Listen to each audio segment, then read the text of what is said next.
مرکزی حکومت نے راشن کارڈ بنانے کے لیے اہلیت کے کچھ اصول مقرر کیے ہیں۔ اگر آپ بھی راشن کارڈ بنوانے کا ارادہ رکھتے ہیں تو اپنی اہلیت ضرور جان لیں تاکہ بعد میں مشکلات کا سامنا نہ کرنا پڑے۔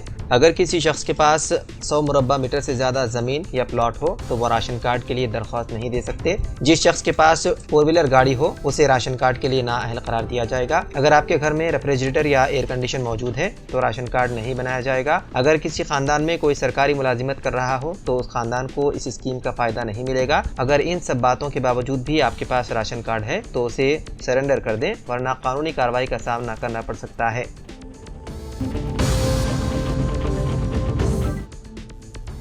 واٹر بورڈ نے بقایا جات کی وصولی کے لیے نیا ایکشن پلان بنایا ہے جس کے تحت بل نہ ادا کرنے والوں کے پانی کی کنیکشن منقطع کرنے کی دھمکی دی گئی ہے۔ پانی کے پرانے بلوں کو جمع کرنے کے لیے واٹر بورڈ نے ون ٹائم سیٹلمنٹ اسکیم متعارف کرائی تھی، مگر اب واٹر بورڈ نے اس اسکیم پر سخت موقف اختیار کیا ہے۔ اب بقایا جات کی وصولی کے لیے خصوصی مہم شروع کی جائے گی اور اس سلسلے میں بقایا جات رکھنے والوں پر دباؤ بڑھایا جائے گا تاکہ 30 نومبر تک ون ٹائم سیٹلمنٹ اسکیم سے فائدہ اٹھائیں ورنہ پانی کے کنیکشن منقطع کر دیے جائیں گے۔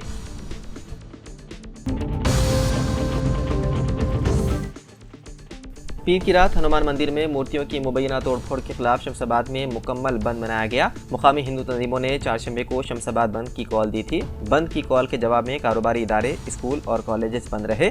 ہندو تنظیموں نے بس اسٹینڈ کے علاقے میں ایک ریلی نکالی جس میں تاجروں سے اپیل کی گئی ہے کہ وہ اپنے کاروبار بند رکھیں تاکہ مندروں پر بار بار حملوں کے خلاف کارروائی کے لیے حکومت پر دباؤ ڈالا جا سکے۔ سائبرآباد SOT، آرمڈ ریزرو اور مقامی پولیس صورتحال پر گہری نظر رکھے ہوئے ہیں۔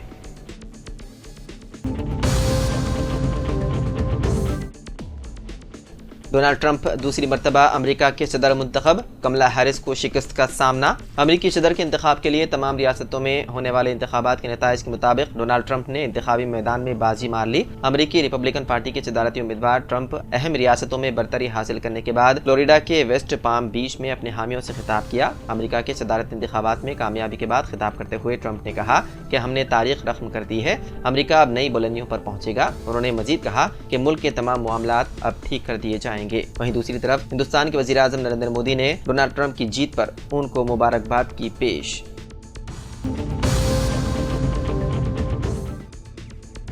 وقف ترمیمی بل سال 2024 پر حکومت اور اپوزیشن کے درمیان رساکشی کے درمیان داؤدی بوہرا فرقے نے جوائنٹ پارلیمانی کمیٹی یعنی کہ JPC کے اجلاس کے دوران خود کو وقف بورڈ کے دائرے سے باہر رکھنے کی اپیل کی۔ سینئر وکیل ہریش سالوے نے طبقے کی نمائندگی کرتے ہوئے JPC اجلاس میں کہا کہ بوہرا کمیونٹی اپنے منفرد خصوصیات اور سپریم کورٹ کے متعدد فیصلوں کے تحت اپنی شناخت رکھتی ہے جس کے مطابق وقف بورڈ کے اختیارات ان کے بنیادی حقوق پر اثر انداز ہوتے ہیں۔ انہوں نے مزید کہا کہ وقف ترمیمی بل سال 2024 میں بوہرا کمیونٹی کی منفرد خصوصیات کو مد نظر نہیں رکھا گیا، اسی لیے داؤدی بوہرا کمیونٹی نے مطالبہ کیا کہ ان کی عبادت گاہوں کو وقف کے دائرے سے باہر رکھا جائے اور ان کے انتظام کا حق کمیونٹی کے پاس ہی رہے۔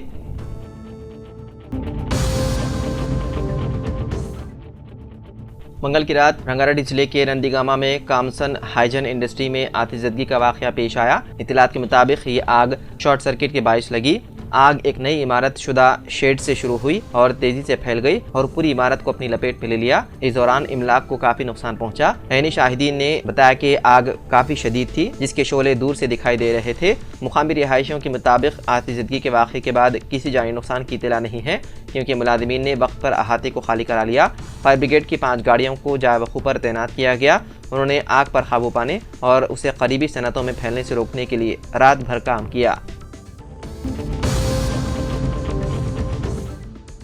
جموں کشمیر اسمبلی میں دفعہ 370 کی بحالی کے لیے قرارداد منظور، اپوزیشن کا احتجاج۔ جموں کشمیر اسمبلی کے تیسرے دن اجلاس کے دوران شدید ہنگامہ آرائی دیکھنے کو ملی جب نائب وزیر اعلیٰ سریندر چودھری نے اسمبلی میں دفعہ 370 کی بحالی کے لیے قرارداد پیش کی۔ اس قرارداد کو اسمبلی میں اکثریتی ووٹوں سے منظور کر لیا گیا جس کے بعد اپوزیشن کی جانب سے شدید احتجاج کیا گیا۔ اس قرارداد میں کہا گیا ہے کہ یہ اسمبلی جموں کشمیر کے لوگوں کی شناخت، ثقافت اور حقوق کے تحفظ کے لیے خصوصی اور آئینی ضمانتوں کو اہمیت کی توثیق کرتی ہے۔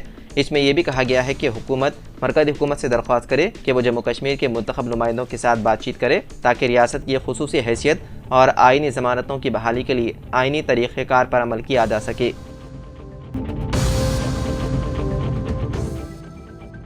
تلنگانہ میں ذات پات پر مبنی مردم شماری کا آج سے آغاز ہو گیا، جس کے لیے 80,000 سرکاری ملازمین کی خدمات حاصل کی جا رہی ہیں۔ Telangana state B C commission کی نگرانی میں مردم شماری کا عمل شروع ہو چکا ہے تاکہ پسماندہ طبقات اور دیگر طبقات کی سماجی، معاشی، تعلیمی اور سیاسی پسماندگی کا جائزہ لیا جا سکے۔ طے شدہ شیڈول کے مطابق سرکاری ملازمین کی ٹیمیں گھر گھر پہنچ کر ہر خاندان کی تمام تفصیلات درج کریں گی اور 2 حصوں میں تقریباً 75 سوالات کو سروے میں شامل کیا گیا ہے، جن میں 56 سوالات اہم ہیں اور 19 ذیلی قسم کے سوال ہیں۔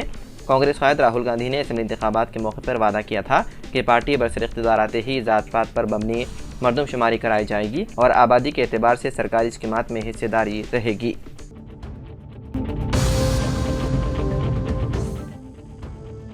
حیدرآباد کے ہائی ٹیک سٹی میں موجود میڈیکیور اسپتال میں ایک افسوسناک واقعہ پیش آیا۔ جونیئر ڈاکٹر ناگا پریا، جو اپنی بیماری کے علاج کے لیے اسپتال میں داخل ہوئی تھی، علاج کے دوران فوت ہو گئی، لیکن اسپتال کے عملے نے اس واقعے کو چھپانے کی کوشش کی اور مریضہ کے گھر والوں سے مزید پیسے وصول کرنے کی کوششیں کی، یہاں تک کہ اسپتال کی انتظامیہ نے یہ شرط رکھی کہ جب تک مزید 4 لاکھ روپے ادا نہ کیے جائیں تب تک لاش ورثہ کے حوالے نہیں کی جائے گی۔ مرحومہ ناگا پریا کے گھر والوں کا الزام ہے کہ اسپتال کے عملے نے پیسے نہ ملنے کی وجہ سے علاج روک دیا، جس کے باعث ناگا پریا کی موت واقع ہو گئی۔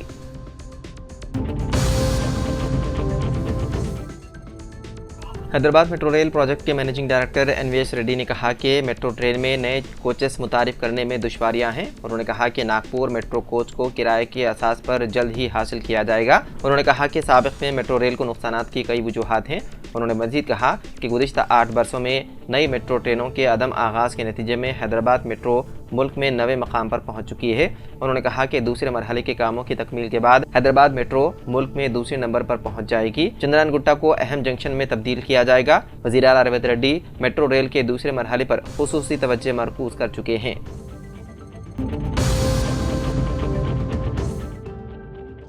حیدرآباد میں ایک شرمناک واقعہ پیش آیا، جہاں پر ایک 50 سالہ خاتون کی اجتماعی عصمت ریزی کی گئی۔ یہ واقعہ گزشتہ رات مدھورا نگر پولیس اسٹیشن حدود میں واقع اوم نگر میں پیش آیا۔ اطلاعات کے مطابق 50 سالہ گھریلو ملازمہ اپنے گھر جانے کے لیے ہائی ٹیک سٹی کے بس اسٹاپ پر بس کا انتظار میں کھڑی ہوئی تھی۔ اس دوران 3 نوجوان اس کے پاس پہنچے اور کپڑے دھونے پر 500 روپے دینے کا وعدہ کر کے اسے اپنے گھر لے گئے۔ گھر لے جانے کے بعد نوجوانوں نے اسے کمرے میں بند کر کے اس کے ساتھ اجتماعی عصمت ریزی کی۔ بعد خاتون کسی طرح وہاں سے نکلنے میں کامیاب ہو گئی اور اس نے مدھورا نگر پولیس سے شکایت کی۔ پولیس نے اس معاملے میں کیس درج کر کے تحقیقات شروع کر دی۔ ملزمین کا تعلق ریاست اتر پردیش کے گورکھپور سے بتایا گیا ہے، جو شہر میں مقیم ہیں۔